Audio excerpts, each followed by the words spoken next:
पाकिस्तानी 2 करोड़ 62 लाख बच्चे स्कूल जान तो महरूम। रिपोर्ट 2021-22 के डाटा ते तैयार की गई है जो कल जारी होएगी।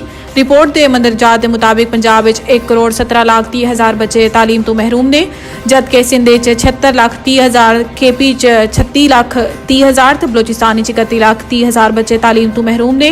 विफाकी दारुल हुकूमत 8 लाख बच्चे स्कूल नहीं जा रहे। रिपोर्ट दस्या गया है कि 39% बच्चे मुख्तलिफ वजूहात की बिना ते स्कूल नहीं जा रहे, जबकि सब तो ज्यादा बलोचिस्तान 65% बच्चे स्कूलों तो बाहर ने। बलोचिस्तान की निस्बत खैबर पख्तूनख्वा का तालीमी मयार बेहतर है। खैबर पख्तूनख्वा 30% बच्चे स्कूल नहीं जा रहे। विफाकी वजारत तालीम की रिपोर्ट के मुताबिक 2016 ते 2017 44% बच्चे स्कूलों तो बाहर सी, जबकि 2021 ते 2022 39% बच्चे स्कूलों तो बाहर ने। पाकिस्तान ने टैक्स आमदन वधान का प्लान IMF तो शेयर कर दिता। हंगामी प्लान अमल दरामद की सूरत टैक्स की मद महाना 18 अरब रुपए आमदन मुतवक्को है।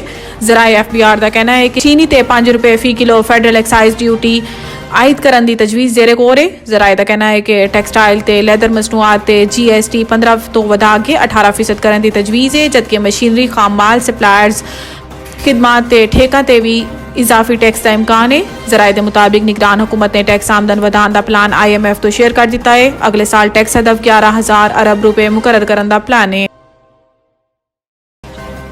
नून लीग ने कौमी असैम्बली के उम्मीदवारों की फहरिस्त जारी कर दी।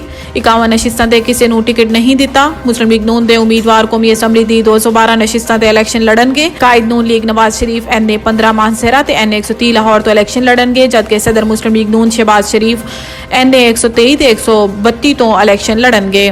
चीफ ऑर्गेनाइजर मुस्लिम लीग नून मरियम नवाज NA 119 लाहौर, जबकि हमजा शहबाज NA 118 लाहौर तो इलैक्शन लड़नगे। महारंग लापता अफराद के नाम ते ड्रामा कर रही है। वजीर इत्तलात बलोचिस्तान को प्रेस कॉन्फ्रेंस करते हुए जान अचकजई ने कहा है कि इस्लामाबाद इन्होंने दी गई सरकारी सहूलियात वापस लीती जानी चाहिए ने, क्योंकि यह लोग सिक्योरिटी रिस्क ने। सूबाई वजीर का कहना सी कि पाकिस्तान हालिया दिनों कई मुहाज से कामयाबी हासिल की थी। असी मुल्क के खिलाफ किसी साजिश नूं कामयाब नहीं होने देवांगे। ईरान पाकिस्तान ने दहशतगर्दी करने वालों निशाना बनाया।